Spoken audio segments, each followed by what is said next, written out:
நண்பர்கள் அனைவரையும் discover yourself சேனலுக்கு வரவேற்கின்றேன். இன்னைக்கு நம்மளுடைய டிஸ்கவர் யுவர்செல்ஃப் சேனல்ல ஒரு சின்ன மோட்டிவேஷன் ஸ்பீச் உங்களுக்காக. சோ எந்த தடை வந்தாலும் அந்த தடையை தகர்க்கக்கூடிய வல்லமை மற்றும் ஆற்றல் நமக்கு கண்டிப்பாக இருக்கணும். அப்பதான் நம்ம ஜெயிக்க முடியும். உங்களுக்கே தெரியும் பாத்தீங்கன்னா, அந்த போரஸ் என்ற இந்திய மன்னன் பல போராட்டங்களுக்கு இடையே நிறைய ஜெயிச்சிருக்கிறாரு. அப்புறம் பாத்தீங்க அப்படின்னா, எஸ்பெஷலி இந்த மராத்தியர்கள் பாத்தீங்கன்னா ஒரு குரில்லா அப்படின்ற ஒரு போர் முறையை கையாண்டு ஜெயிச்சிருக்கிறாங்க. அதே மாதிரி பாத்தீங்கன்னா நிறைய அரசர்களை சொல்லலாம். அவங்கெல்லாம் பாத்தீங்கன்னா வெற்றிக்கு மிகவும் மிகவும் முக்கியமான காரணமாக இருந்தது ஒரு பெரிய ஆளுமை அவங்ககிட்ட இருந்தது. அதனாலதான் ஜெயிக்க முடிஞ்சது. அது அலெக்சாண்டராக இருந்தாலும் சரி, மாவீரன் நெப்போலியனாக இருந்தாலும் சரி, அவங்கெல்லாம் பாத்தீங்கன்னா அவங்களுடைய ஐக்யூ லெவல் அப்படின்றது ஒரு பக்கம் இருந்தாலும் அவங்க எடுக்கக்கூடிய ஒரு போல்டான டெசிஷன், அதே மாதிரி விடாமுயற்சி மற்றும் நம்பிக்கை, இதுதான். அப்போ அவங்க எதிரியை பார்த்து பயப்படுவது இல்லை. இப்போ நம்ம பண்றோம், ஐயோப்பா இவ்வளவு சிலபஸ் இருக்குதே, பெரிய யூனிட் 10 யூனிட் 18 யூனிட், கிட்டத்தட்ட நான் படிச்ச யூஜி மற்றும் பிஜியில் இருக்கக்கூடிய அத்தனை சிலபஸுமே வந்துருச்சு அப்படின்ற ஒரு விரக்தியிலே நம்மளால மேற்கொண்டு ஃபர்தரா போகவே முடியாது.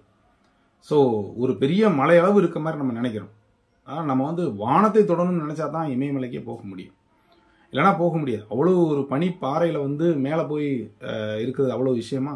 இப்போ நம்மளோட ரீசெண்டாக சுனிதா வில்லியம்ஸ் அவங்க எடுத்துக்கங்க, அவங்க போயிட்டாங்க, திரும்ப வர முடியல. அதுக்காக பாருங்க அவங்களாம் எவ்வளவு வைராக்கியம் மற்றும் மன ஆற்றல் அவங்ககிட்ட இருக்கும் அப்படின்னு பாருங்க. அப்போ ஒரு விஷயத்தை நம்ம ஜெயிக்கணும் அப்படின்னு சொன்னா காரணத்தை கொண்டு முன் வச்ச காலை பின் வைக்க கூடாதுங்க. இதாங்க, எந்த காரணத்தை கொண்டும் பின் வைக்கவே கூடாது. உங்களுக்குன்னு இருக்கக்கூடிய அந்த ஆற்றலை சிறிதளவும் விட்டு கொடுக்க கூடியது வெற்றி என்ற ஒரே முனைப்போடு நீங்க போனா தான் கண்டிப்பா ஜெயிக்க முடியும். இதுதான் நம்ம நமக்கு கொடுக்கக்கூடிய விஷயங்கள். அது மட்டும் இல்ல, நம்மளை நாமளே ஊக்குவித்துக் கொள்ள வேண்டும். Self motivation is the best motivation in the world. உலகத்திலே அதுதான் மோட்டிவேஷன். அது ஒன்றும் இல்லை, நான் ஜெயிக்க முடியும், என்னால் ஜெயிக்க முடியும் அப்படின்ற ஒரு நம்பிக்கையை உங்களிடம் வளர்த்து கொண்டே இருக்கணும். இனிமே எப்போ டிஆர்பி வரும், இது எப்போ வரப்போகுது, எப்போ நான் எக்ஸாம் எழுதி எப்போ ஜெயிச்சு இவ்வளோ இதில் ஒரு போட்டி அருமையாக இருக்கும். எடுத்தவொடனே நம்ம கேட்கக்கூடிய கேள்வி என்ன, நிறைய வேகன்சி இருக்குமா, இப்படி தான் கேட்குறீங்க. நிறைய வேகன்சி இருக்குமா, கொஸ்டின்ஸ் டஃப்பாக இருக்குமா, ஈஸியாக இருக்குமா, இந்த ட்ரிப் மேலோட்டமாக தானே கேட்பாங்க.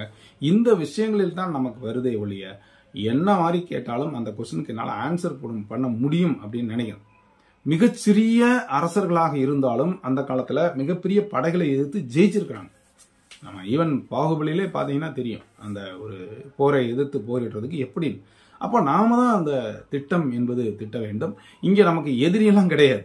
நாம படித்த சப்ஜெக்ட் தான், நாம பிஜி யூஜில படிச்ச சப்ஜெக்டை தான் திரும்பவும் ரீகால் பண்ணி நம்ம செய்ய போறோம். அப்ப அதுக்கு நமக்கு ஆற்றல் ஆல்ரெடி இருக்குது, புதுசா ஒன்றும் தேவையில்லை. அப்போ அதை எப்படி வலுப்படுத்துவது என்பது மட்டும்தான் உங்களுக்கு வேலை. அதை சரியாக திட்டமிட்டால் நீங்க ஜெயிக்க முடியும். அப்போ போட்டினா பயந்து ஓடுறதோ அல்லது அதை கண்டு அஞ்சுவதோ என்பது இருக்கவே கூடாது. இந்த ரெண்டும் இல்லைன்னா நிச்சயமா உங்களால ஜெயிக்க முடியும். அப்போ உங்களுக்கு நீங்க எதிர்த்து போட்டியிடக்கூடிய விஷயங்கள் எதுவாக இருந்தாலும் ஒரு மிகப்பெரிய சவாலை நோக்கி நீங்க எதிர்கொள்வதாக நினைக்க வேண்டும். நீங்க ஹிஸ்டாரிக்கலா பாத்தீங்கன்னா எத்தனையோ அரசர்கள் சிறிய அரசர்களாக இருந்தாலும் கூட ஒரு மிகப்பெரிய படையை எதிர்த்து போரிட்டு இருப்பாங்க, எல்லாம் வீர மரணம் அடைஞ்சிருப்பாங்க, ஏதோ ஒன்று நடக்கும். ஸோ இங்க அது அப்படிலாம் இல்லை. ஏற்கனவே நம்ம படித்த பாடத்துல இன்னொரு டெஸ்ட், அந்த டெஸ்ட்ல அதிகப்படியான மதிப்பெண்கள் எடுத்தால் மட்டுமே நம்ம உள்ள வர முடியும். அப்படின்ற போது இங்க பாஸ் ஃபெயில் அப்படின்றது இல்லை, யார் அதிக மதிப்பெண்கள் எடுக்கிறார்கள் என்பதான். கடந்த வீடியோல சொல்லியிருப்பேன் எப்படிலாம் சேர்ந்தா அதிக மதிப்பெண்கள் வரும் அப்படின்னு சொல்லிட்டு. இப்போ அந்த மதிப்பெண்ணை எடுப்பதற்கு தேவையான நம்மகிட்ட ஒரு ஆற்றல் இருக்கணும், ஒரு போல்ட்னஸ் இருக்கணும். அந்த போல்ட்னஸ் தான் உங்களை வெற்றி பாதைக்கு அழைத்து செல்லும்.